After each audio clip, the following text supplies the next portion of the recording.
Please hang up and try again. Whatever you need. Young bless them.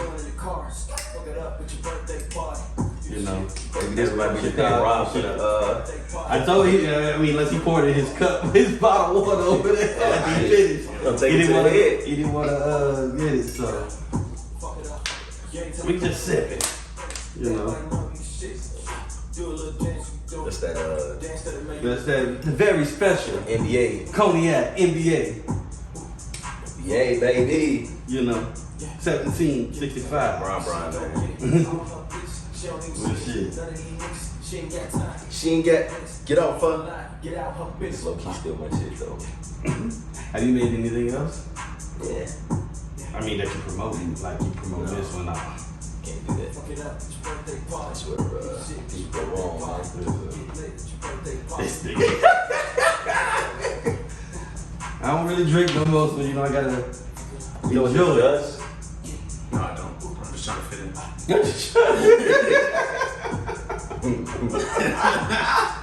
gotta get into it, but I might be saying some wrong shit, but You want to get called? I know it does do something. Goddamn, that sip was enough. Yeah. I don't drink no more, man. Alright, You gotta chew. you gotta chew it, eat a food. Alright, let's bring it back and roll it back. Yo, welcome to another episode of Room Service the Podcast. I'm your boy, biggz. Here is season 2, motherfuckers. Season 2 of Room Service. Okay. You see this location? Because I'm out in Windy City. I'm back home, baby. I'm back home for season 2, episode 1. And I'm bringing y'all 2 very special guests, alright? First off, I know y'all heard the music in the beginning, fuck it up, you know. The legendary producer, the hottest in the game out here in Chicago, you know. Drum roll. You know, I don't know how to put it because I'm like, I was about to say the other word with it starts with a P. I almost fucked it up. But I'm gonna run it. I'm about to leave. I almost said that word, bro, because I've known the nigga for so long. But I'm pretty. You want to do Zoe or Lorenzo? I don't know how you do your Zoe is cool. Okay. Zone 6 vibes. Alright, bro. That's cool. Zoe. So we got Zoe in the motherfucking building, y'all. I didn't want to fucking shit up. If I told y'all, I know some shit about this nigga. And then we got the legendary content creator, bro. He been on YouTube since YouTube first came around. Damn. On every fucking thing. That sounded real old. He sound real old, but if you realize YouTube ain't been around that long, it's still fairly new. I mean, at least for millennials, niggas. Right. To us, it's still new. Yeah. That motherfucking Gen Z motherfuckers think it's that shit. It's been there for Their forever. whole life. Their whole life. I've seen that shit from. Nigga, when we had flip phones, YouTube was not around. I interrupted your intro. I know you did, but It's go. all good. Shit, he did, bro. You can't go back. Go back. Took off the energy, alright. We really running back. Bro, like I said, this nigga's been doing YouTube, bro. His funniest one to me is when he had his white friends making Kool-Aid. That shit was hilarious. That shit was hilarious. That was back in the day. He was young boy. I don't think he had facial hair then. He made a streaking one. Yeah, oh bro, that streaking one was wild. But let me introduce you. And Rob We Trust is in the fucking building, ladies and gentlemen. Man. And I brought these 2 motherfuckers here, man. You know, I'm out here in Chicago, so I gotta bring some creators, some like-minded, some artists, you know. Bring them in. So man, how y'all been, nigga? It's 2022, new year. Nigga, from you know, most motherfuckers saying today's the year to we getting it in. Right. You know, today's prices ain't tomorrow. Right. You feel me? So man. No, is that the right saying? I don't know. Is it today's price is not? Not yesterday's price. Yesterday. I was like, wait. Hey, but it's still me to say. So you telling people, right? I just reversed it. Like, wait, you telling people? It meant the same shit, y'all. Right. So nigga, we got y'all in this video. I think is that a commercial? You don't got no commercials? I ain't got. Oh God, damn! I guess I gotta do this without music. Right. I just heard a motherfucker talking in the So, like, that's what? why I stopped. You want to go skip Don't hit that? that. Right. Once you get the skip, we I got YouTube where it's like I don't got commercials and shit. Okay, so you pay for the shit. Yeah. I pay for 10 different damn streaming services except for that one. It's facts. I got a couple goddamn. Yeah. What you do is you get motherfuckers who got shit and y'all share. Oh, that's true. YouTube Premium clutch, because I be watching long videos and shit. And they Facts. trying to run like 5 ads and them shit. It's like, bro, stop. Yeah, I can't do it. Especially when I'm on YouTube like crazy. YouTube creator right here. He stayed on YouTube, so I had to get the premium. I couldn't do it. I actually got it back when I was cooked.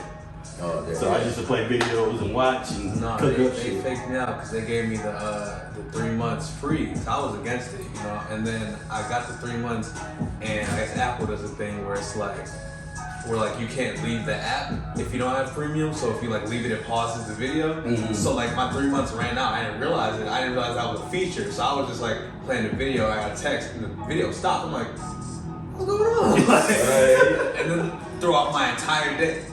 And you realize, like they know what's up. Like, chill out. Yeah, it like ruined my entire day. I was like, all right, fuck it, take my $10. Like, so I didn't get you. That's how much it is? It's only 10? Yeah. I think so. Shit. I got all my joints. I still got a school discount. Hell, you a fool. Still got it. I need to give you a college ID so I can use discounts. How that works? Ain't how it works, shit. That's the only reason why you go. Discount, my nigga. Bro, when I was in college, bro, I used to bring my, hey, bro, go to the movie theater, shit's free. I was like, it works that one works. That's what's You valid. need the school email. Yeah, oh, you can sign up for like gyms and shit. They got a college ID discount. College discounts. Yeah. Nah, I didn't mind.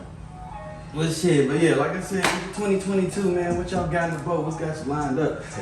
You know, you feel me? Y'all, like, we went past the question, but I'm like, with you and your producing, I know you be looking for artists and shit like that, because I hear, I interviewed another artist, like a rapper, and he was like, what I'm looking for is a producer. Yeah. You know, somebody to make the beats, because the same thing like Timbaland, Pharrell, all these motherfuckers found their artists. Right. And then they blew up.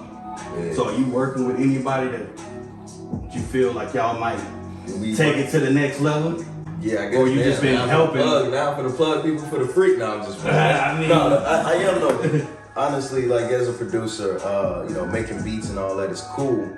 But then you do get to a point where you're like, all right, man, I want to like create something like a sound. Yeah. Develop something with an artist. So that's what I've been doing. I mean, I work with a lot of people. And this is why I was like, damn, it'd be hard to say names like, yeah, this person and that person, because then other people gonna be like, damn, so you don't feel that way about mine. But no, yeah, I'm working with this is artist Kira J, who has a dope sound, and you know what I'm saying, we're gonna really put something together. And it's dope working with somebody who's developing, because it helps me out too. Yeah. Because I ain't gonna lie, like doing it for a long time, there's moments where I get bored, and that's the scary part. I'm like, damn, I'm bored with the shit that I love, like. And I can get that. So that's where I can get that. Yeah. When you see me, I can change the whole fucking career. Right, I done right. went from the kitchen to in front of the screen. Right. You know, Don't leave so the kitchen though, man. I ain't gonna leave it. I ain't gonna leave it. It's still fun. To me, it's just not as much fun. You feel me? And I feel like with producers, when you find your artist that y'all match and clean with, because I was like, Pharrell and all the motherfuckers, they didn't had the different artists, but they found that one person that had that sound. Yeah, I got about That 2 was or 3. great. I think about 3 of them that I'm working with like that. That challenges you too. You know, somebody that keeps, you won't, like I said, I keep creative people around me because it keeps me present. It keeps me there. Right. So like as producing, I know you surround yourself with these creative people, but there's always that one person that stands out. Because you've seen interviews with motherfuckers like, man, I almost signed Drake, but I didn't want to feel him. Right, and then And then somebody else felt him more. Exactly. You know, so it's, even if you got one of them artists that you ain't really feeling it strong, like nigga, I believe in your music. Oh yeah, But it just don't fit me and my vibe and where I'm going to. There's definitely gonna be some of those like that's dope. Yeah. It just wasn't, you know what I'm saying, nothing that we could build together. I already know. That's happened to me quite a few times actually, where y'all know Rotimi? I do know Routine. Yeah, I singer, acting now. Yeah, we do both. Yeah. He do I ain't gonna both. lie, I'm keep it 100. Like I kind of, you know, it was me and Juan. We was at a college party at Northeastern, and you know what I'm saying. We were just kind of there chilling. Somebody was talking to him, about us and we make music. Because at the time, he, you know what I'm saying, was kind of up and coming. Yeah. And they wanted us to work with him. I wasn't there at a college party for that shit. I was like, I'm not trying to like, all right, cool. You know what I'm saying? And I heard a few of his things, I was like, all right, cool. Now look. And it's facts, and that's the fucking part is you miss those opportunities, you know. Right. And you know, but you just hope you wish for that next opportunity coming right around the corner. Oh yeah. And all it takes is shit, send that motherfucking beats through you, Instagram. Yeah. Shit like that, you know, that's a lot of motherfuckers. Like we was just talking about Soulja Boy through LimeWire. That nigga was getting himself hurt. That's crazy, man. That motherfucker gonna get himself hurt no matter what. That's crazy. So, how long you been producing? Now I gotta say, so now I gotta age my stuff. You gotta age. I mean, dead ass.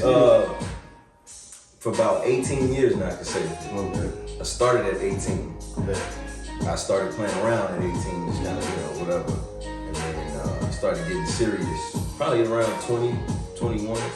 But I was like, all right, cool, I'm pretty good at it. Because when I started, I knew I was good at music, but I just didn't know how to manipulate the programs and make it sound good. Yeah, I got you. So I ain't really put myself out there like that until about 21-ish, you know what I'm saying? Mm-hmm. So who was it that like made you be like, look, man, damn, I think I can do this? You know, was it an artist? Was it like you was at a concert or you seen somebody on the turntables? Oh, You know, this Chicago, motherfucking state with DJing out here. Me thinking I could do it. I mean, I always, like Timbaland is my favorite producer forever. And I always used to just watch him and study him before I even thought of producing. But I was always associated with music. Yes. And I'm telling you, bro, fucking just cut it. Yeah. fucking commercial, man. And it was loud as hell too. So saying like multiple Right. I gotta pay that 10. Yeah. No, but yeah, Timbaland, you know what I'm saying? I used to always study him and like listen to the albums that he made, but then I realized like that I started listening to music differently. So I wasn't just listening, oh, this is a good song. When I started realizing I was listening to the elements of beats and stuff, I was like, damn, I'm gonna focus on that more than anything. So I was like, okay, I like beats. And then I started messing around with like the keyboard and all that stuff. And I was like, okay, I'm gonna try it. And then I remember this dude, I can't believe it. His name, he hooked up a few of us, but he had Fruity Loops, the free program he gave us. He gave a few people that, and at the time, you know what I'm saying, we thought it was super illegal to give somebody a free program. He had it on the drive and all that. I'm like, oh, shit, we got it. You know, so he gave it to a few of us. I downloaded it, started messing around, and I was like, damn, okay, I'm pretty good at least building a sound and stuff like that. And I was like, yeah, like, I always wanted to do music, or I'm always associated with music, so I was like, you know, I want to create beats, like, I want to emulate what I heard from Timbaland all these years. Yeah. So that's pretty much what did it. I love how you said that when you said you started focusing on the beats, because it brings me to, what's that show that's out? Wu-Tang. Yeah. You know, when he was building that beat and how it was showing it in the background, Yep. that's literally how I see you probably was looking at it in your head. Oh, Like, yeah. that can go away. I really need the lyric. Because even when I listen to music, for me, it's all about, not all about lyrics, but I like to hear people's lyrics. Yeah. I want to hear what you got to say. Right. So I start to focus on that before I even focus on the beat. Exactly, yeah. And you were the opposite. You I was focused the on the opposite. beat Yeah. until you got to the lyrics. Yeah, it was So- just like, yeah. I feel that. Rob, brother, man. So, YouTube, like I said, you've been on it since you was knee high to a grasshopper. That's what motherfuckers do. You know what they call us 1900s, bro. That shit pissed me off. Yeah. Definitely. So, what made you get into YouTube, man? So, to be honest, I initially started YouTubing because I didn't want to go to college. No, straight up. If you remember, like when we was young, like we was always just goofy playing around. And I think at an early age, I knew I wanted to be an entertainer. And so one of my friends, he was like, one of my friends when I met him in high school, he had a friend who was doing like tech videos or whatever, and he was making money. And so YouTube came out in like 05, and I didn't meet them until like 08, 09. And so I didn't know people made money off YouTube. I just thought like, they just did it It's to just do like, it. Yeah. hobby. And so when I found out he was making money and he was trying to make money, I was like, oh, okay, cool. Because I want to be like an actor. So if I can get on YouTube, I can turn that into acting. If I can do that before I graduate, then I don't got to go to college. The whole plan. Hey, bro, you gotta have one. That was my actual thought process. So that was like, all right, cool. Let's start making stuff, and that was pretty much it. Right. Yeah. I get that. I mean, it's happy for so many other people. Yeah, exactly. A lot of YouTubers that I've watched and seen them now, like what's the dude that's he played on the first season of Yeah, a lot of people crossing over from the internet. yeah, what's the show with like Franklin, the little drug shit? I can't remember. Snowfall. Snowfall. Yeah. It's been off for so long. Waiting for the next season. Right. Shit. But it's a light skinned dude that was playing in there. I can't remember his name. Yeah. He was big on the Vine and stuff like that. Yeah. He was big on the Vine, the same thing like DC Young Fly. Yeah. He was big on the Vine. But this motherfucker, so I can see that. So you seeing that pathway because everybody else seen that pathway too. Yeah. For real. So when it comes to your creating, like, what's your process? So it's tough now because the landscape's different. So when I was younger, it was basically like a lot of stuff I would make was based on real life situations. So like if something was happening in like I had a conversation with somebody and something was funny out of it or something in real life was happening and it like bothered me. A lot of stuff came from stuff that bothered me. Mm-hmm. Then I would like turn it into a skit and I'd be like, all right guys, let's link up, let's do this woo woo, and we knock it down. Nowadays it's tough because the internet's so like overpopulated that you like need a niche. Like you have to subscribe to something. Yeah. And so like I can sit there and do the other stuff, but like people who can do what I used to do already have followings. You know what I'm saying? Because then people are watching because they like them and stuff, and they're gonna do that no matter what. Right. Well, now to get discovered, when you go on the internet, you know what you're looking for. You know what I'm saying? Like back in the day, when you go on YouTube, like you were just like, oh, what's on the front page, and then you get recommended something, and you just click it and you're going. You know? But like I don't ever turn on YouTube not knowing what I want to look up. Same thing with Google, anything. So like people very much like are looking for a specific type of thing, and so I'm always torn between making something that I actually want to make, but also making something that people are going to look for. Because at that point, how do you grow? You know what I'm saying? Do you not think that the stuff that you want to make, people actually want to see? I do, but I think being found is not as easy as it used to draw be. people. You know I mean, facts. I mean, and that's where because there's people who still do that. You know what I'm saying? Like when I think about I follow a lot of like anime content creators, right? I think about the RDC dudes, right? That's exactly those exactly the stuff that like I wanted to do when I first started doing thinking about it way back in like 09 and stuff, right? They have a following, they have a group of people that they can work with, amongst each other and other creators that they bring in and do this stuff. That's a point right there. Do you find it hard trying to get people to come shoot? So pause. What is? I don't know what that means, y'all. Bro, I'm sorry. What the fuck? We paused. I couldn't. Yo. I fucking can't stand y'all. If y'all know what the shit that mean, write it in the comments. They Let nigga know. Anyways, so here's the thing. You said come shoot. Like, oh well, shit. My bad. nah, we good though. Damn. So why you studying my words like that, man? The journey's been tough, right? And so one thing that I've been trying to get out of my own head about is just people. My bad, y'all. Blowing you up. People gotta people don't always show up unless they see it too. You know what I'm saying? And so for me, another issue with the way I've been creating the last couple of years is that I've been very cool. This is me. This is what can I do by myself? Because throughout high school, I'd have so many times when it was all right, guys, let's do this video. And then 2 people show up out of the 6 I needed. You know what I mean? And then I'm like, all right, cool. And then at the time, one of my friends was editing my videos. So I'll be like, all right, cool. Yeah, try to get this out this date. And then it doesn't get done. And then I'm just like, all right, cool. you know, and then like, and you know what I'm saying? So like, you get to this point where you just start, it's like, this is like the jaded part of my journey, or whatever, that I'm still trying to get over, because realistically, you are stronger in numbers, you know what I mean? You have more mind working. Yeah. When I was having the most fun making stuff, I was always working with people. Like, I have a conversation, we bounce an idea, and the idea grows. Like, it's way more fun to collaborate than it is to do a solo.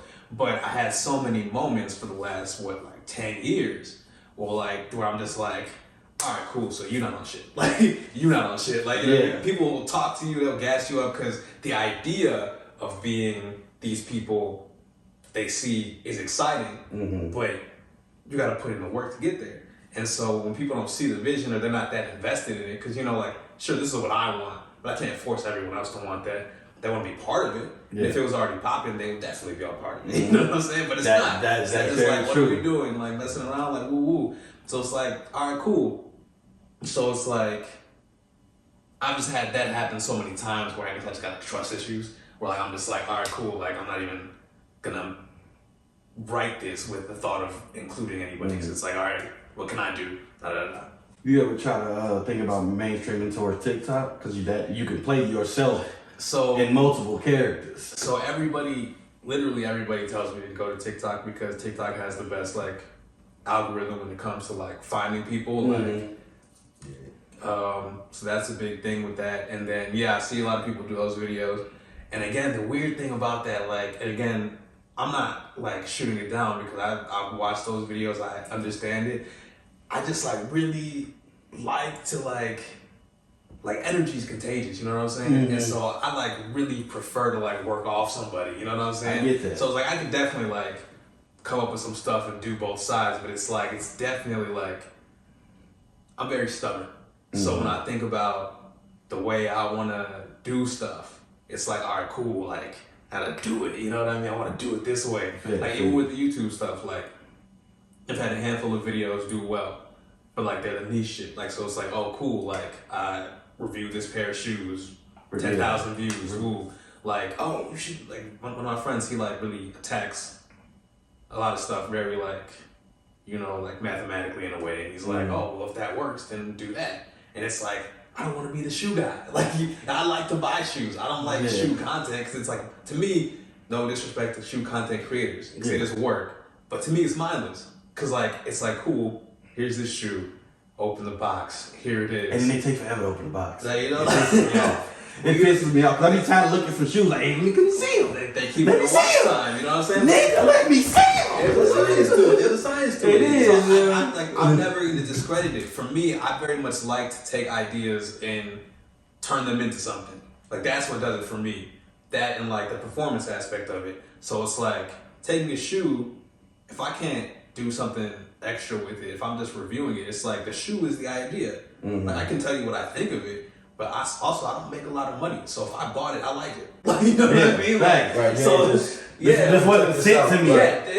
Those people get shoes sent to them. They just buy everything every weekend because they're already making the money from it. So they're like, okay, cool. I'm gonna just sell this. I'm gonna return it, or I'm gonna make the money. For the views, regardless. It's free shoe. Yeah. So it's like, I'm not buying shit I don't like. So I like had a run where like I had a successful shoe video, then I did a couple more, and by like the third one I did, I'm like, this is the same thing I did last time.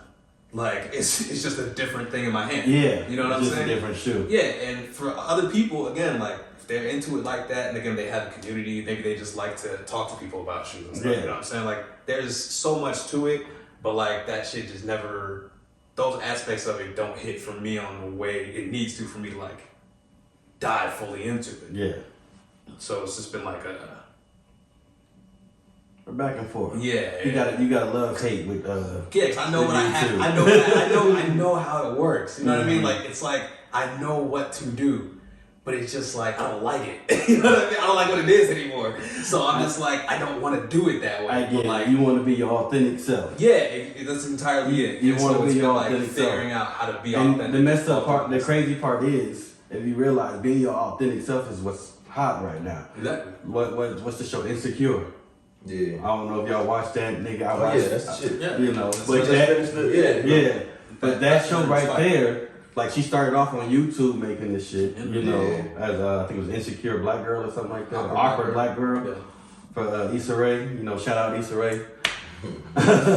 But she took our real life experiences and how we feel and we're growing up Chicago, LA, whatever it be. Motherfuckers can see themselves. The same thing with like you doing your content, me with this, you with your producing. She showed the struggle until you got there. Yeah. And what most people don't do nowadays. They just say, hey, I'm here. I tell you how I got here, but that's why I can't really show you. The authenticity and it's relatable. Like people can be like, oh, okay, cool.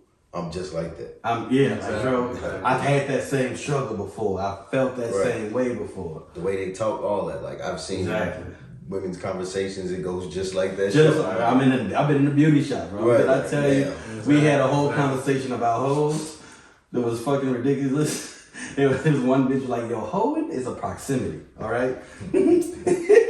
If you fucking around with 3 or 4 bitches in the same area code, the nigga's a hoe. But if he got a bitch somewhere else, nigga, it's convenient. Oh, oh my God. So you ain't got to come all the way back. If you ain't gonna run into the bitch, why you worry about it? Wow. But that was one chick's opinion. Right. And there's another one's opinion like, nah, bro, some people be just hoeing on emotions. I was like, you gonna hoe on emotions? I didn't even know that shit. But like, he's like, a nigga tell you everything he wanted to hear you, and then just walk away. And then come back and tell you it all again. I was like, damn, niggas be, I'm like, no, I did do that, bro. I'm a married man. You know, everybody got a past. Everybody got a past. We gonna get them loosened up that he talk about it. My past is squeaky clean, man. I don't know, Robbie, gotta take a shot. Start talking about your college days. That's the only thing I regret is not going to college. I knew I would have been a hoe. The dopest thing about Rob to me is the unknown. I always joke to this man about this, but like his life is, in my eyes, it's so lit because I don't know what his life is. Yeah, facts. It's him. It's just like my little brother Brad. So lit. These motherfuckers, they are one and the same to the point that you don't know what they're about. You don't really know what they're thinking half the time. They have no quiet. idea. But as soon as they say something, it's the most hilarious shit comes out their mouth. I also want to talk to you back at, Renzo's wedding. You just think about doing stand-up, my guy. Oh yeah, man. Ain't On nobody. some real shit. Well, so I will say even if my stuff hasn't grown to the point that I want to, I can say the one skill that I feel like I've objectively gotten from doing it for so long is being able to talk, at least in front of people, crowds, in front of cameras. I remember I did this last year. Obviously, was 2 years ago now. Was COVID stuff, and my one friend, he was getting married or whatever, and his wife wanted to do a video project for him, and so they sent a bunch of videos to me, and I edited them, and she asked me to add one to it. And so I did it just doing whatever I do. Yeah. And so we went over to his house to play it for him. And this one, they had a different photographer there. And she was watching it. And then I came on the screen in the video. She was like, wow, you have such camera presence. And I'm just oh. You probably shitted on everybody's in my head, I'm just oh yeah, okay, let me do this video real quick. But it's a thing. Because, you do it enough. You just pick up the skill. And I feel that because once I started doing stand-up and also being in front of cameras and stuff like this, I was a closed-off person. To get me talking, I had to get fucked up. You get me lit, nigga, I'm a clown and joke with you with the best of it. But if you get freaky as hell. You like a get me motherfucker, lit. I'm done. You gotta get me lit. I'm like an old uncle. I'm like that uncle that get drunk. Boy, let me tell you, I got your auntie. The way he's in the position up there, you gotta give me a little drink. So give me a little something, but I can tell you something about yourself. Hold on. Hey, meanwhile, he got this right there. Hey, chill out, bro. Is it lit? I'm not drinking none of this shit. No. Come on, man. I'm sipping, y'all. Y'all know if I was drinking for real. Oh no. No, but for real, it takes it. And since I've been doing stand up and I watch people go on stage, when I watched you at that wedding and the way you was able to control the crowd, I mean, literally you controlled the whole narrative. how everything was flowing. And the way you tell your stories, you made motherfuckers want to pay attention. Right. So that's why I was like, That's tough. It is. If I'm, I don't know if you was freestyling or, you know what I'm saying, at least you had an idea. If I'm in front of people like that and I start doing that, my mind go blank. Then that's it, like, ain't no coming back. Like, And there's a reason why he a producer. He sitting here in the dark, away from everybody. Right, ain't nobody gotta look at me, right. Ain't nobody around me. And that's what I'm saying, especially when you want to be an actor. I feel like, I don't know, like you said, you like writing skits. And you said you like writing real life shit. That ain't nothing but stand-up is. You're talking about your real life. Shit going on. That was just in my opinion. I always wanted to tell you that. And I wonder if you should try it out, do an open mic, and just talk some stories. Tell some stories. And I feel like it's something that you will fall into. I feel like you got so much content to, Yeah. you know what I'm saying, utilize. Also, it was another, I don't know if you watch Country Wayne's little skits that he be putting up. You know what Country Wayne is? Yo, little Country Wayne? You know him. Maybe. Oh, is that the dude with the He be, the funniest one was the goddamn roaches and that potato salad. Oh my God, I'll show y'all that. He I know making what you you're talking eyeball faces. Yeah, he down in Atlanta, I truthfully gravitate towards Atlanta a lot. A lot of people I listen to, content I watch is Atlanta. Because, it's black, the black Mecca, baby. DC is city of chocolate love, but, Atlanta's black Mecca. Talking about chocolate love, so you already straight to the sale, man. And I'm chocolate down here, man. I'm going, man. I need an exit route. I'm sick of y'all. You ain't even 3 sips in. I told you, I don't drink no more. Look, man, I'm just having a conversation and being my authentic self. we just replaced that. You can't backstage. Shit. But for real, watching them and seeing their content, but they do him, what's another one? I can't remember his name, this motherfucker.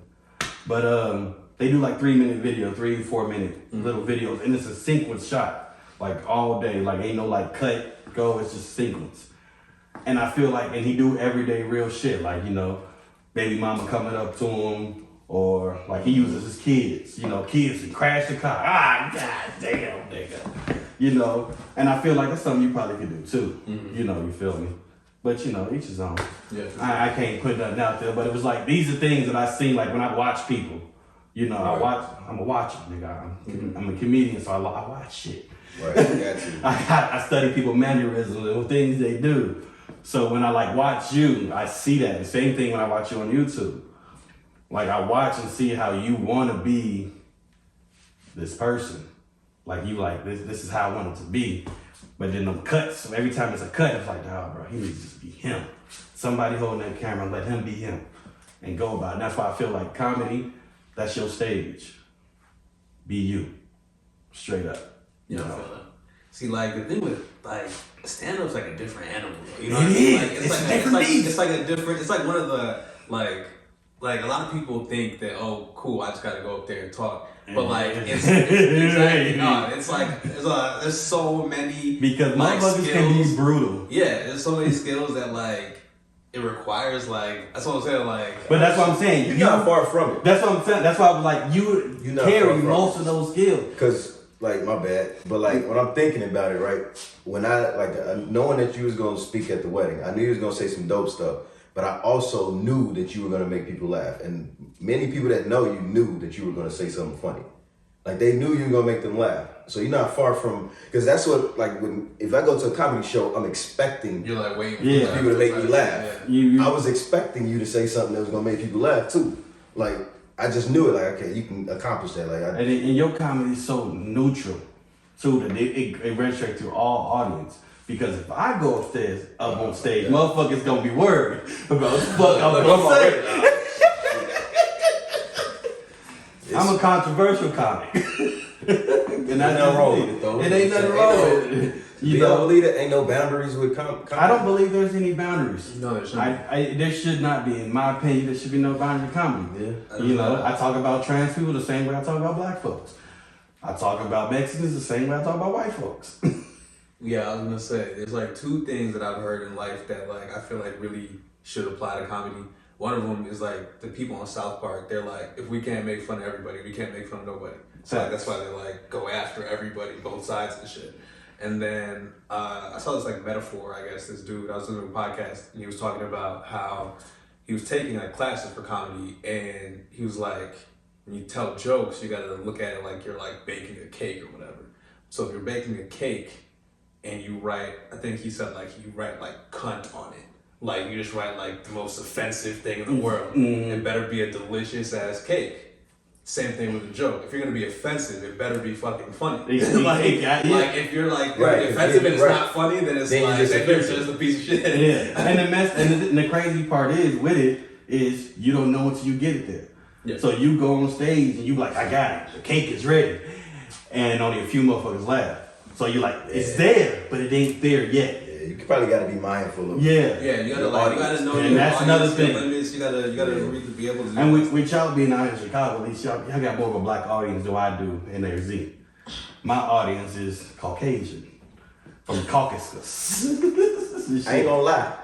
I feel like Caucasian people laugh more at the jokes about black people. Black people. Yeah, they gonna laugh shit. Because it's a relief, and then so I feel like it's a relief to them because they say it. Right, that's what I'm saying. They say it. Exactly. I didn't say it. I'm just laughing about it. So we can laugh about it now for real. It's good. I can laugh. Damn, that shit funny as hell. Yeah, but sometimes you feel like you having a little too hard. What you know about that? And for you being a comedian, I mean, with people being a comedian, I said, you look, I'm trying to put you in the game right now. Come on, come in. Yeah. But like you, that's when you go out. I'm like, bro, you laughing at that a little bit too high. Right. And you start looking at them. Yeah. And it's still all love though. I ain't gonna lie. Like just like like we were just talking about the Kevin Hart movie, or limited series. Yeah. When that white dude was saying nigga all on the planet, and Kevin like he got his ass and came back around. No, come tell you black. I didn't even know you had a black boss. Right. Your black boss. You like said you turn them on their head, because it's a level of respect to it. At the same time, like I don't know if I could be. So if y'all say no boundaries, right? Mm-hmm. If there was a white comedian that went on stage and he started saying nigga there jokes was and stuff, how do you feel about it? At this point, literally at this point in juncture, that shit not funny. It's like, not. Is it offensive? Yeah, it's an offensive, and that's the and that's the thing. People, it's that word they use. Well, I was gonna say, the thing is, with the boundaries thing. What I'm saying is like even like I've watched shows and they've said offensive things that I've been like yikes, but I've also like laughed at, like with them, like damn that's fucked up. I should laugh at that. You know what I mean? But like you can go there, but you have to go there well. If you don't, and the thing is like. With the cake metaphor, right? I can make like an average ass cake and it look ugly or whatever, but it's like an average ass cake.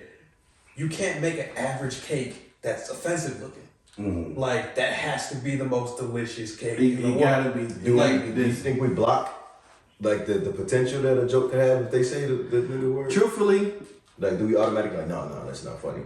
I've heard comedians say it. I've been on stage. I didn't work with a couple comedians that's white, AZ. That had a joke and they say I respond. And they say nigga, but when it lines up and then I laugh about it, I can't get mad. Right, that's what I mean. I cannot get mad when it lines up and I laugh about it. Like that was funny and it's true. Like how can I be mad at the truth? Yeah. And that's my biggest thing with comedy. You can't get mad at the truth. At least that's my opinion. Well, so like my thing too with that whole thing is like I also feel like in certain circumstances I'm not the person who can that like die. I'm sorry. I don't know what happened. Leave it be. We got a ghost in the first. In certain instances, I feel like I'm not the person who can say something's offensive. Mm-hmm. So like with that example, right? I can't imagine a scenario where I'm watching a white comedian use the word and I'm like, this is like you say you've been there. Yeah. I can't personally imagine it. Like I feel like once I see it, I'm probably to see what the hell the joke like is. I'm probably already like what the fuck is this? Like, you know what I mean? Well, like, so that's why, like, for instance, like with the Chappelle shit, like, I am not the person who decides if that's too much or not. Mm-hmm. You know what I mean? Because I'm not that community. You know what I'm saying? And so in the same instance, it's like, that shit might be funny. I don't know. I haven't been there. But if I was, like, in my head, I can't imagine it. So, like, I think audience to audience matters as well. You know what I'm saying? Like, South Park has had some really crazy off the wall shit. And sometimes it's funny, and sometimes I'm like, I don't like that one. You know what I mean? But, like, it's and they tell you that jokes are objective. Yeah. They go subjective, but you can't, in my opinion, you can't come to a comedy club with the intentions of, I'm not gonna like that joke, or I'm not gonna like that person because they say this. Well, don't come to the comedy club, my nigga. Go watch it on YouTube. Go watch some shit on you. Go watch your comedian on YouTube, or go to your comedian you like shows. But when you come to a back home, we got House of Comedy and stuff. You come to House of Comedy, these are random comedians that's trying to make a name for themselves, get their stories out. It's like, and sometimes, hey man, it's killing my homie K-Ron, this nigga, and they'll tell a story and they'll be like, man, the first time I ever said the N-word in front of my friends, but that's their truth. I can't stop their truth. And that's my whole thing. Like the same reason where, like, first time I ever said cracker or honky and shit like that. Them words aren't real fucking offensive, though. I mean, to us, it don't even sound like it don't sound that bad. No, not a single white person has ever been offended. Honky sound fun as hell, though. And they made a whole song about it for a country station, bro. Hey, like, turn this shit on. Fuck it. That sound fun as hell. They did make a whole thing for a country station. What was this shit? Honky tonk or some shit like that. Sound like a snack. They on some monkeys or some wheat things like that. It's the same thing. But no, I can get that shit. But okay, so I also know that both of y'all collab with music as well. Yes, sir. So talking about this too. I know y'all both collab with music. Like I said, artists, and to me, I label myself as an artist. Yeah. I don't label myself as a comedian, a chef, anything, because my hands can do multiple things. Stop it. Oh, stop it. Stop it. God damn it. Stop it. You gonna have this whole video, niggas like, this nigga suspect as hell. Sick of you motherfuckers. I ain't said nothing. No, your face said all. I'm gonna zoom in on this shit. Look, this nigga, I can't say it, y'all. Whatever. I'm an artist when I say it, like, I'm a chef, I'm a comedian, I'm a content creator, I do spoken word. You heard me do the shit, shit like that. To me, I'm that type of artist. So I know you producer, but you're also an artist. I know, and y'all two artists coming together from somebody that's on YouTube, a content creator, to now making music together. So how was that? Yeah, that's dope. I mean, art in general, for me, I think it's just a belief of whatever you believe in. It's art. You know what I'm saying? A mindset is art for me. But yeah, this dude, man. We was talking about it yesterday. Yeah, no, it was yesterday. Yeah, I was like, is that today? Yes, I'm drunk as hell. No. But no, I was just telling him I wanted him to make some more music so I could feature on some of his records because I kind of got some inspiration. But he was like, yeah, you gotta make some more beats. I'm like, shit. Yeah. I'll do that in a minute. But no, man, it was it's dope to work with Rob just because, like I said, he like his life is lit because I don't know nothing about it. Mm-hmm. So working with him on music is dope because it's like get to tell a story. Right, get to tell a story and he gets to show me, you know what I'm saying, his mind and his creativity. So I always thought that was dope. But I think Rob's the biggest kingpin. That's the whole thing, bro. We don't know the life you live, bro. You went out. That's dope. That's so dope to me. You literally don't talk much about shit you've been through. Shit you're going through, you keep it to yourself. I mean, he might, that's trauma. What are y'all talking about? Like, that's not me. Yeah, I'm just drinking that. Emotional trauma. Like, what are you talking about? I mean, he might with his, you know what I'm saying, his core group and stuff like that. It's just, from my perspective, right? He over here hurting inside. Like, y'all, please stop. What are you talking about? No, for me, it's more so how he moved. Like he moved like the TV shows I be watching, like the big ass drug dealers and stuff. That's how he moved, man. He That stayed shit quiet was in the corner, Right. expecting the situation. That's a Chicago nigga. He be, I'm an observer, you feel me? I see what, I get in the room, I see the pieces, and I'm like, okay, where do I fit? You know what I'm saying? You don't want to overpower the room, you know what I'm saying? You don't want to like not be there at all unless you know you feel like, what happened here? I don't need to ask, you know what I'm saying? I pick my spots, it's all it is, you know what I'm saying? What y'all saying is he deals drugs.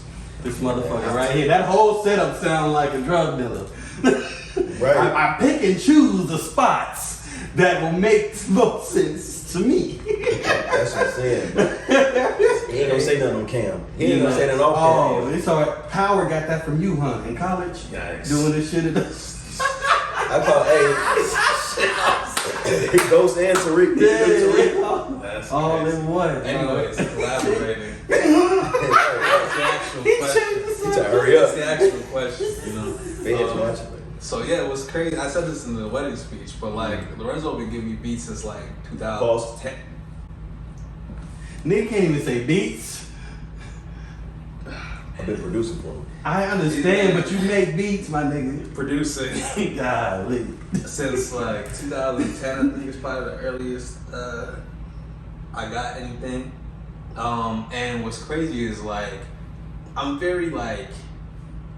like fake confident. Like I feel like I can do all this stuff, but I also like don't. I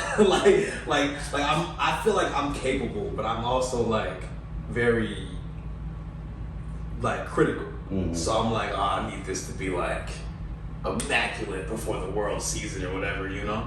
And so in high school, I didn't know how to record shit. I had fucking GarageBand, no mic, just computer mic, and I would just go in the basement at like 2 a.m. and just like record some shit. But like, he always like would just send like crazy shit. There was a point in time I was trying to figure out how to like produce too, and I was like, I don't know what the fuck I got going on, you know? And so like, and I think that's partially just like not, I don't have that like mental ability to process like sounds and put them together, but like it's definitely like programs and figuring out how to like I don't think I have the patience for it. Okay. And so I would just like get these things and like listen to them, and I'm like, oh, this shit's crazy. I can't make this shit, you know what I mean? And then like Shanika would play like some of his songs, and I'm like, man, this shit crazy. I don't sound like this, you know what I mean? So like, it wasn't until probably like after college. At that point, prior to that, I probably made like a bunch of random stuff with the stuff he would send. Like, he probably, nah, he ain't hearing that shit. I don't think any of it's anywhere anymore. I had a project on SoundCloud, and I'm like, senior year, if I deleted it, I'm like, nah. It was recorded? Yeah. It was recorded badly. Off the laptop speakers with like a filter over it. So that was the extent of mixing that I did. Hey, bro, you gotta start somewhere. Yeah, You gotta start somewhere. But yeah, it wasn't until like after, I think during college we actually started like working together in like a, not necessarily recording, but like producing, like we made like Shiny and stuff like that. I would like be like, oh, you sample this one, like guru, and he would like, again, like, just like every time my mind was just like, how did you just do that? Like I remember one time I remember like we were sitting on the steps. I remember this moment with the Power Up one where I was just like, yeah, I'm trying to think of like what's something that's kind of like cartoony, like reminds me of like, you know, this and this and this and like, you know, video games, da da da, and you were just like messing with stuff. And I think me and dude were just talking and we were just chatting and shit. Then out of nowhere, you're just like, and we're like, the conversation just stopped and we're like, He put the Mario beat. out of nowhere, like, 'cause he was just like, yeah, he was like, you know, it's just looping, he's just messing with shit, and we're just like chatting and just kicking it. And then out of nowhere, he just like starts just pressing the stuff, like, again, not even just like, maybe he was messing with it prior, but it's just like out of nowhere, it was just so like seamless that it's just like, I'm just like, where did that even come from? You know what I'm saying? And so it was shit like that was like, that very much, again, like, you know, like I had mentioned this in speech too, I was very intimidated. Because I was just like, oh yeah, no, he's on a different level. Like I can't even rock with that, you know what I'm saying? I feel that, I be feeling bad, like, because when I started making music, it wasn't like oversaturated. A lot of people weren't doing it, so I didn't have any pressure. Yeah. I didn't have to compare or think. And that's why I be trying to tell, like, you know, artists or people that's trying to make beats and stuff. I think I should tell you or, you know, like at Al and stuff, like, I know it's hard not to, but like when you starting something, especially like when you just recording on your laptop and stuff, to me, when I had a laptop and a mic, that was the best shit in the world, regardless of how it sounded, because I wasn't comparing it to nothing. So it was like, whatever. But now so many people are doing it, and there's so many things to compare it to. That's why I think the challenge comes when, you know, people start new things when it comes to music, is they compare it automatically. You know what I'm saying? Like, in your mind, you're like, fuck, this don't sound like that. But then you get those you gotta start from, you gotta erase all that. You get those artists to step out, like Toby Nagwikwe. Who?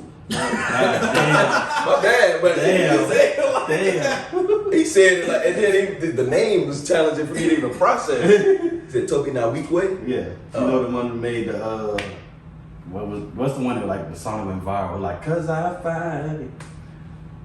You know that song? I throw hands.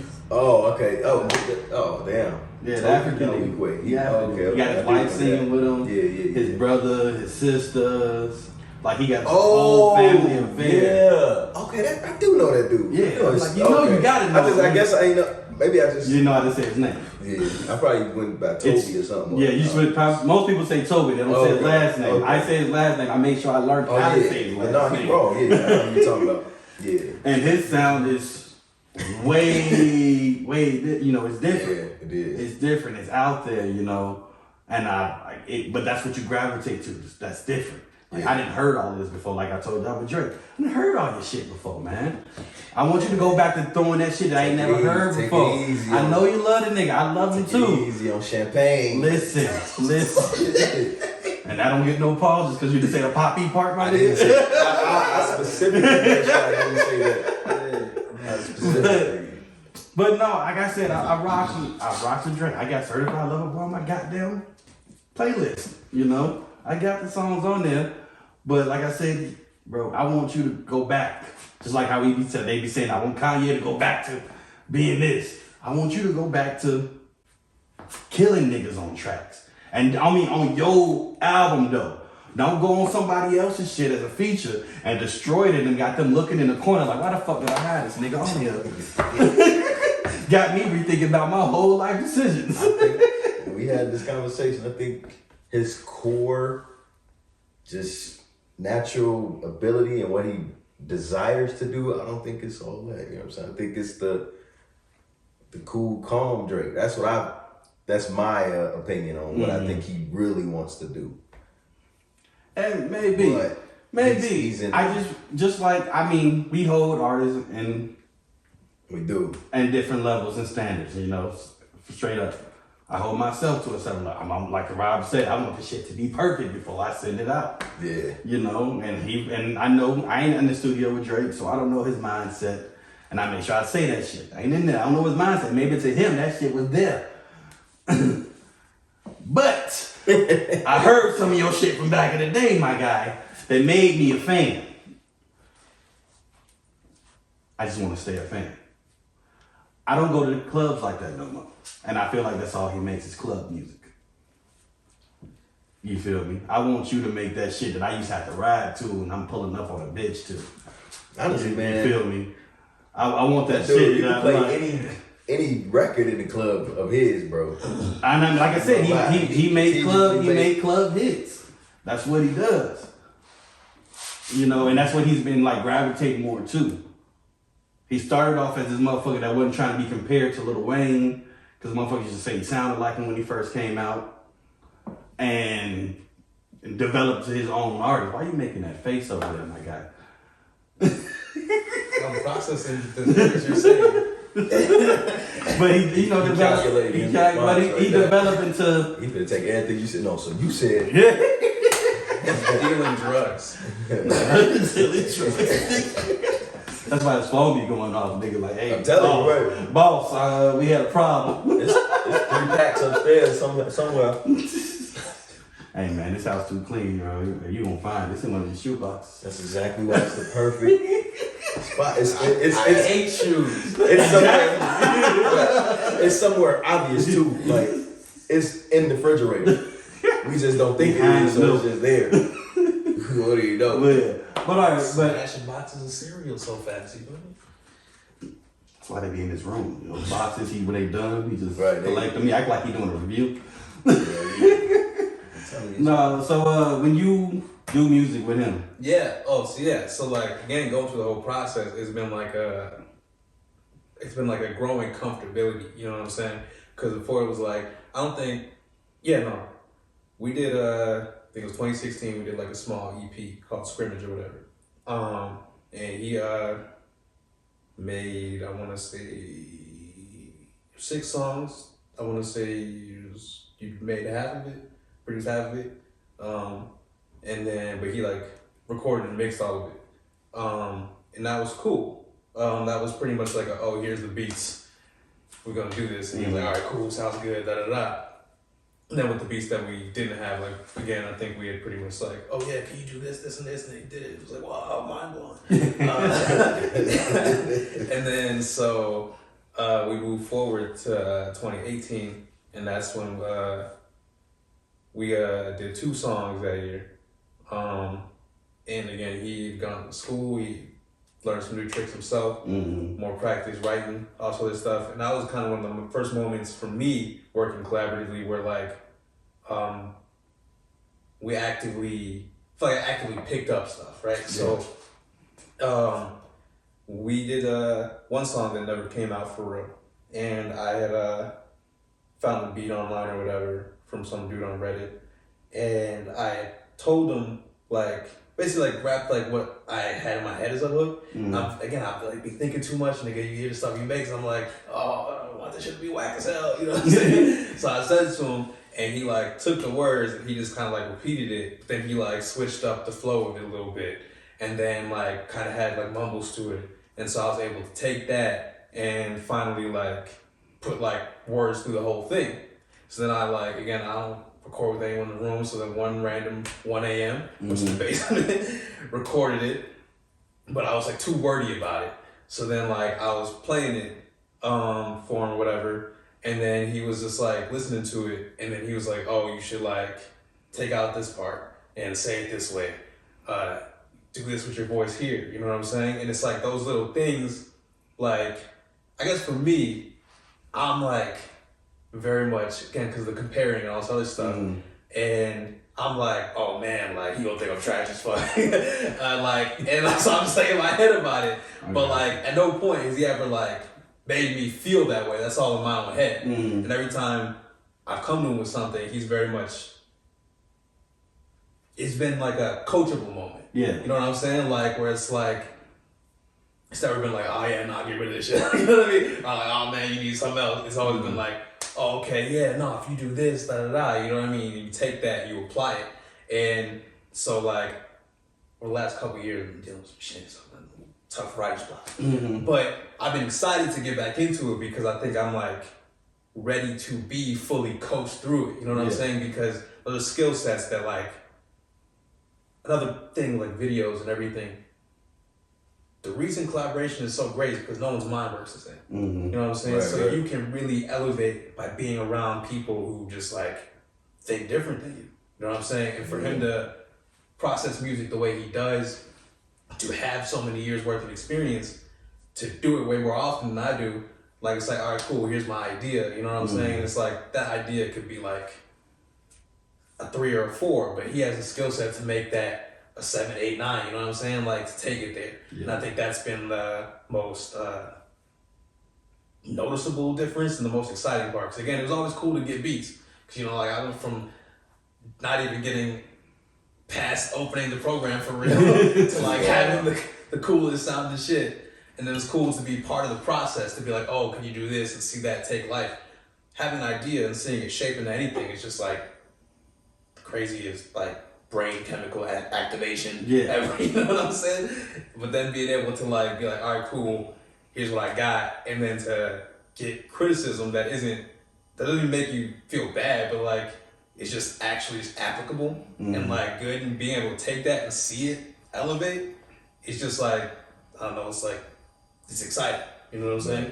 So it's been... Yeah, it's full circle because how you look at the way I create and all that, I didn't just figure that shit out. I mean, part of it, yeah, you know what I'm saying? I have a creative mind, but I'm around people that do it and that are better than me, so that's where I learned from. Yeah. So it ain't like I just sit here and like, oh, cool, I can figure this shit out. Like, you know what I'm saying? Like, and that's what I was just thinking in my head. Like, I feel like a producer is a coach because they can see the things that you can't see. oh, yeah. You know, you went in, you heard the beat in your head, you wrote this lyric out, but I feel like they can see like, hey, let's double it here, or let's get you to go low here. Yeah, you know, stuff like and that. they can feel that, and I feel like once you are no longer doing these 1 a.m. sessions by yourself, that's the whole thing. you know, like. and actually going in there with him when you lay it down in the first place, you gonna get more of that vibe that you feeling, like you want, even with your content. Yeah, you know, 100%. you want that collab and that feeling, but like I said, you've been working alone for so long. Yeah, you know, You know, doing your own little thing, so you gotta get out your own way, Yeah, basically. for sure. You feel me? And I get that because that was me. You remember when I first told you about starting this podcast? You know, I was nervous. I'm like, nigga, I'm about to put myself out there. Oh, you yeah. know. Yeah, I'm a fan of being so uncomfortable, man. Yeah, and that's it. But most people, I mean, you got to take that step unless you want to live like other people in your family or household or family members, friends. They doing the same shit they was doing 10 years ago. Yeah. I'm not trying to be on it. You know, I feel like we all should grow every year. Yeah. We all should be being better and getting better, in my opinion. But you know, that's mine. But yeah. But all right, so out here, I know it's drill music in Chicago. How do you classify your beats, your sound that you developing? So this is where the Drake stuff come into play because so when I used to make music, I used to always say like, yeah, I'm versatile. I could do it all. You know what I'm saying? I could do this and that. That's cool and all. You know what I'm saying? Being able to identify different types of music and all that. But I do know what my niche is, what I'm really good at, and what's true to my heart, and that's melodic music. That's music that incorporates some type of rhythm. That's my style and my sound. That's what I like to do. I can make all that. I can make the drill and all that. I probably don't enjoy it as much as the other stuff. So I would say, you know what I'm saying, that's why when we talk about Drake, I'll be saying like, I feel like, in my opinion, I know where his heart is as far as when it comes to making music. But that's me, like, my style and sound is, you know what I'm saying, catered to just something with rhythm and something that emulates the feeling that you get when you listen to the old songs that we used to make. Yeah. Obviously, my music doesn't sound like that. That's why I said that gives us the feeling. But you want it to be timeless. Right. I'm not making no Anita Baker beats. Yeah. But you making something. I might talk about some. Not making Anita beats, but you making Anita Baker sound. You making that sound that you like. I need to hear this song. That feeling. There you go. That feeling like, bro. You know, today I'm feeling like this song right here. This is how I'm feeling. I need to play this shit. And I'm saying all that. I got my latest single's called "F It Up," but it had nothing to do with that. But it's a feeling. It's feeling. It's energy. That one is more. You know, my favorite line on there. I ain't took an L in a minute. Right. Bro, that's my favorite line. I'm like, oh shit, I can't say it this week. I'm like, nigga ain't took an L in a minute? Shit. That's about how long it's been for me, just 1 minute. So with you, with your sound, you know, how do you feel? Are you still developing your sound? Well, that's the thing. Your lyrics. That's like the toughest part for me, like, cause and again, this is like why I'm always like, why you think I hate Drake's? Like, no, cause like, okay, so like I wanted to rap since like second grade. Cause of Lil Bow Wow, right? Yeah, I ain't never heard nobody say Lil Bow Wow made me want to rap. So when we thinking about Bow Wow now, Bow Wow in second grade. It's like when I'm in second grade, he's in the seventh grade, and he's doing Bounce With Me and What's My Name and all this other shit, and like he was like short, and so like I was like tall like second grader, so like I was like, oh, that's me. You know what I mean? Like straight up, like, and so I wanted to. Representation matters, man. Straight up, like honestly, like literally, like so I'm like, oh, I want to do that because he's like, kids can do that too. You know what I'm saying? Like, boom. And so, I would sit there and just write stuff like in my spare time, like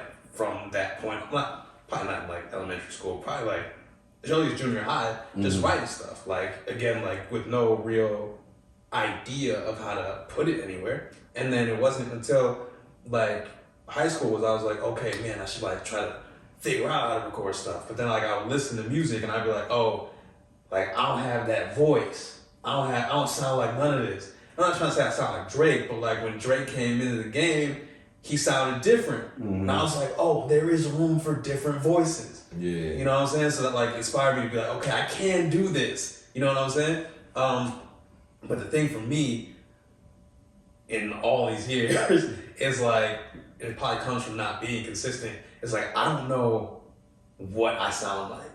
Like in terms of like, what is the type of production I should get on? Like, you know, like there's people who like Rick Ross has like he can do the trap shit, but like everyone loves him like luxury, like lush sounding beats and shit, right? And you know, like again, Drake has like that ambient sounds and stuff like that, real minimal and stuff. Then we get into the samples every now and then. Like people have things like artists are versatile objectively, but when they get into their world, like it has like a sound. You know what I mean? Where it's like, okay, cool. This is what a Drake project sounds like. This is what a Rick Ross project sounds like. 2 Chainz project. I can feel that. For the longest time, I've known this too because that was the whole idea of scrimmage. Like all the beats are like different. Cause it was like, okay, which one of these am I gonna sound best on? Then I'll take it there. You know what I'm saying? And it was like, what does a me project sound like? And because I don't know that, I don't even know what type of beats to like look for on the internet. When it comes to lyrics, I've always been about authenticity as well. So like a lot of people, I'm a chill dude. I'm not into posturing and shit. I'm not into like bragging and shit. I'm not into, I don't even like money like that. I think it's evil.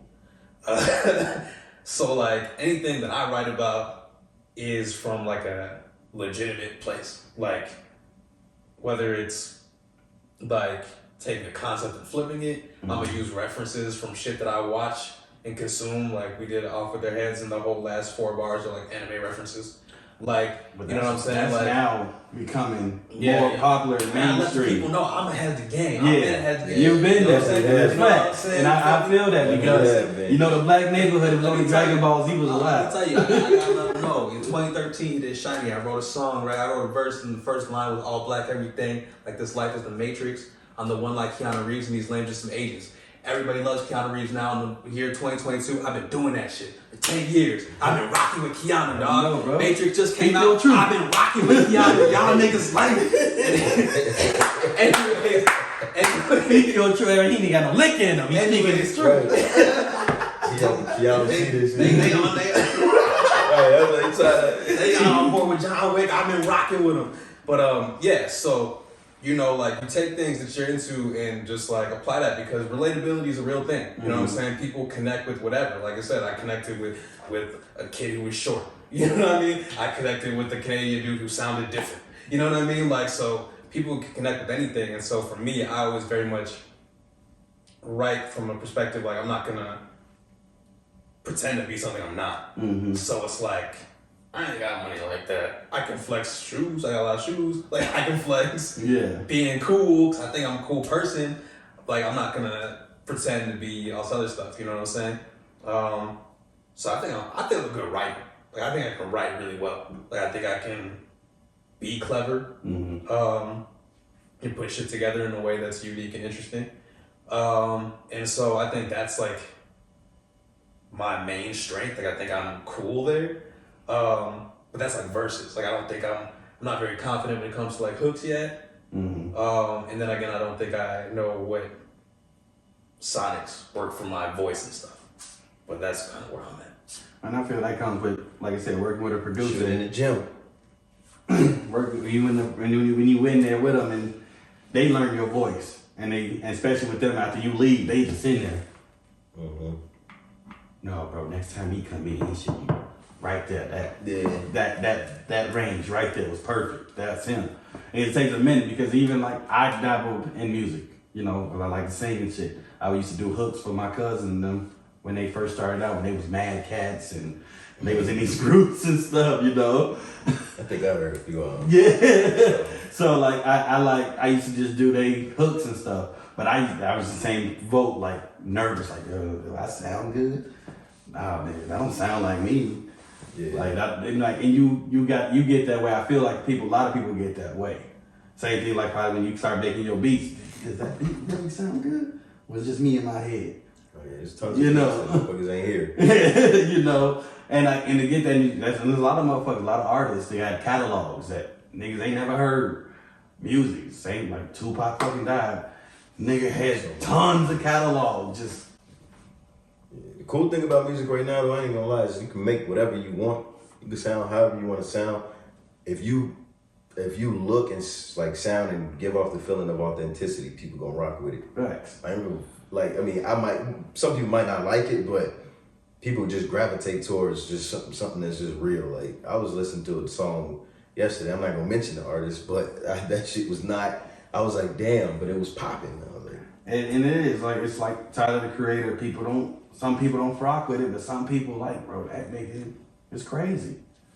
The way he speak. Murray. Y'all listen to Murray? Damn.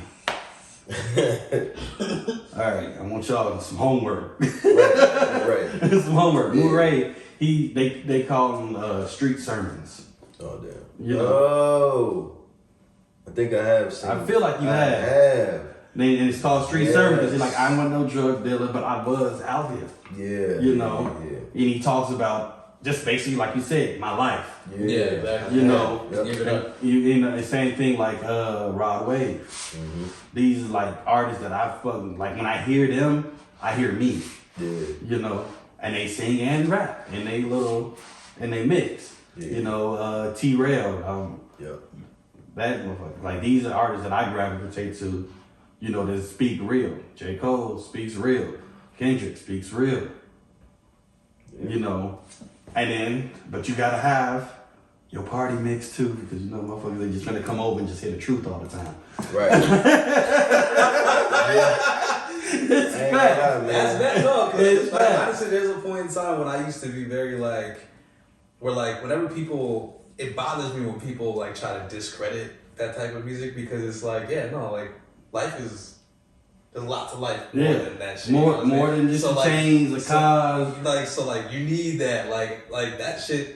Like yin and yang is crucial. You gotta have know what I'm that. saying? Yeah, you gotta have the Like, balance. cool. I need cool. I appreciate the deep stuff when I'm just cruising or whatever when I'm at home. But like if I'm in the streets, like I need energy. Right. Fact. You know what I'm saying? Like Sada Baby. I need- That I need motherfucker energy. gets me hyped. Anytime I'm about to do something, like when I was walking over here, I was playing Sada Baby. I gotta get ready, get my mindset. I play him when I'm about to go on stage. Because certain things you play to get you in that mindset of what you want, what you about to do or what you're going to do. I Plain think and simple. now that we're thinking about it, because there was a time where I wanted to listen to J. Cole as much as everybody else did, you know, during albums, but I never could gravitate towards it because I'm like, I used to say like, no, it was too monotone and stuff. Now that I really think about it, I was already more in a stressful, depressed state of mind. So I didn't want to hear music Yes. that reminded me of I that, get that. or the sound. So I, you know I what don't I'm even saying? laugh about the I used to be depressed like, man, stress sounds, but Cause I used to be like, man, I'm like, I can't listen to the full album because I needed something else. I needed something yeah, to take my mind you from wanted it. to take your mind away. Now from I it, can like, go yeah. back. I could probably go back and maybe appreciate it more. But at the time, I'm like, yeah, everybody rocking with this. I can't Can't do do it. I was trying to escape from Because that he was trying to, mindset. and that's his facts, and that's why we got this multiple range of artists and music out here, Yeah. you know, and up and coming artists and producers that's making a new sound and a new wave. What y'all are doing basically right now, we in the midst of, as they calling this, the next Black Renaissance, because we got different artists, different moguls that's just becoming more aware and becoming more. Yo, boy. Yeah, he is the head of it. Yeah. They said it's mine, man. God. I mean, you know, some people also need to, you know, like I'm gonna do this about Kanye. Kanye just needs a better circle around him. That's my opinion with Kanye. He needs, you know, you got your circle that be like, hey, man, you doing too much, my nigga. Sit your ass down, bro. If you ain't got somebody that's gonna tell you what's what, then when are you gonna actually hear it? Yeah, I'm torn. Like, do I appreciate just the raw authenticity that he gives with any and everything, or is it like, all right, like, is it really genuinely, you know what I'm saying, like what you want to deliver, or is it just something to, you know what I'm saying? You're trying to politicize something. You're trying right, to, like, I don't know, so I can't. And I get it. I understand it because he's done a lot of sketchy shit. I love Kanye too, but he done some sketchy shit. You be like, look, nigga, you need to sit your ass down somewhere and close the door and lock it. I mean, I know the media portrays a lot of things, but it's like the things that I see from him support, like, he doesn't have to defend it, but the things that I see from him doesn't help. And I'll be like, okay, well, maybe all this shit is real. Like, he owes extra OC. He also is, like I said, he's also an artist, and he's also a motherfucker that's brilliant. He has... True. And most people that are brilliant and have that capacity are that's weirdos. Why I can't relate, because I ain't brilliant. Are all weirdos. I gotta cope with that. But it's the truth, like, you know, from Albert Einstein to all these motherfuckers, they were weirdos. They did weird things, you know, to keep their mind and flowing the way they wanted it to flow. You know, there's people that once they get out, they get big, they do mushrooms. You know, people microdose just to get their mind wanting to be where it wants to be. Because if you're not around creative people, your mind becomes flat. True. And if you ain't around people that keeps you motivated or keep you like thinking about the next thing, what else you gonna do? Yeah. And that's how I try to justify Kanye's actions. Like from a producer standpoint, he's always challenged my creativity, which is everything that I could ever ask for. You know, and he's an amazing. I mean, and he's a marketing fucking genius. Him and Jay, like, this motherfucker did a whole little tour for his album, playing the whole thing, like 3 different stadiums and made buku money. Yeah, man. That's just crazy. It's the truth though, bro. I'm like, I can't help it. When I watch it, I see people like this. It motivates me. Like, you telling me that, what? I can. Nah, this thing ain't about to be the only one. Finesse. Yeah. That's what I used to always say about Trump. Raw as hell. It ain't a good thing, but I'm just saying, like, he's a finesse. If you successful in whatever you tried to do, I'm like, damn, like, shit. Can't be mad at him. Like when Trump won, bro, I'm not gonna lie to y'all. When Trump won the election, motherfucker was like, hey, you ain't mad? Hey, bro, he a finesse. Right. Shit. Bro, Trump was mad he won. He wasn't ready. He was like, what you mean I won? This shit was just to get a new show. He didn't give a speech till the next day because he probably thought he was gonna lose. Right. He's like, oh shit. Man, I don't think he ever had speech ready. It was always off the top of the dome. This nigga was not ready. He wanted to go to bed. When he was the president, You're like, what you just want to like, what? Can you imagine, nigga? And then the following weeks, how many weeks before I start again? Yeah, right. It's like that new job feeling. Wow. I start tomorrow? Right. Shit. What time? I said I wanted this job. I don't feel like going to work, man. Well, it's about the first and last time he was allowed to go in at like 9 o'clock. Because Barack was leaving. Barack was like, all right, I'm clocking out at 8:30. Oh, that shit's wild, man. But it's been good talking to you, motherfuckers. I appreciate y'all coming on the podcast, talking about y'all experience, man. Y'all want to plug anything? Shout out anybody? You know, put your YouTube channel out there. You know, you got the social platforms. You know what I'm saying? It's at @myname_Rob on everything, pretty much. And YouTube is in Rob We Trust. But the URL is in Rob We Trust 1, because whoever has in Rob We Trust has it first, and they just, you know, don't even do shit. Hey, bro, I had somebody come at me on Instagram about that, because I got my little catering company, biggz Kitchen, right? Motherfucker's gonna send me an email saying, hey man, you're gonna have to come up off that name. Like, he came at me aggressive. You gonna have to come up off that name, man. I don't want to get no lawyers involved. You know, you're not supposed to have that name. I'm like, my guy, I was the first one here. Yeah, we picked it. Yeah. I picked this first. You're gonna have to buy it. You know, because his name was like Mr. Biggz Kitchen. I'm like, that ain't on me, my guy. I'm like, yo, this is me. And he was like, Todd. I'm like, bro, block. Right. Goodbye. I'm not trying to hear you. Yeah, no. For sure. I'm like, you want to send your lawyer, send them. Yeah, I want nothing more than just like pop off and get a bunch of subs and just be like, how much for the name, dog? Like That's all it is. That's all it is. Yeah, that's usually what it. Now, if that nigga would have came at me correct, like, bro, he go 5 bands Well, for the no, name. like, You know what I'm saying? You pop and you ask that shit. yeah, but they're not gonna give me that shit. Like when you have leverage, you know what I'm saying? Plus, like once I think, at least I know with like YouTube, at least I'm pretty sure once you like get partnered and stuff like that, you can like contact them directly. Yeah. So I can just be like, my man says 2 subs and no videos. Let me get the URL from him. They be like, alright. That's fucked up.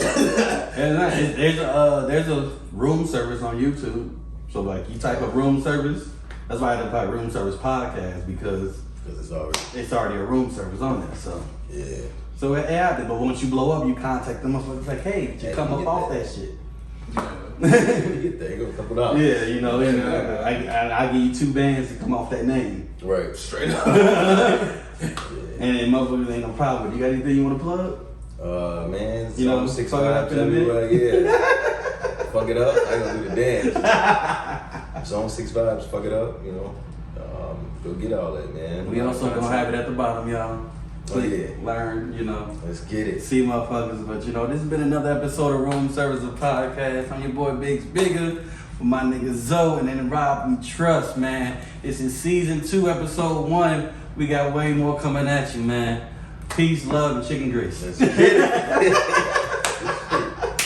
Appreciate y'all, man. Make sure we take a picture, man. Yes, sir. Hey, Catch up. that music shit. Like, whole time we was talking, I'm like, I'm wondering, like, damn, should we just slide over there and turn it off? Or Please hang up and try again.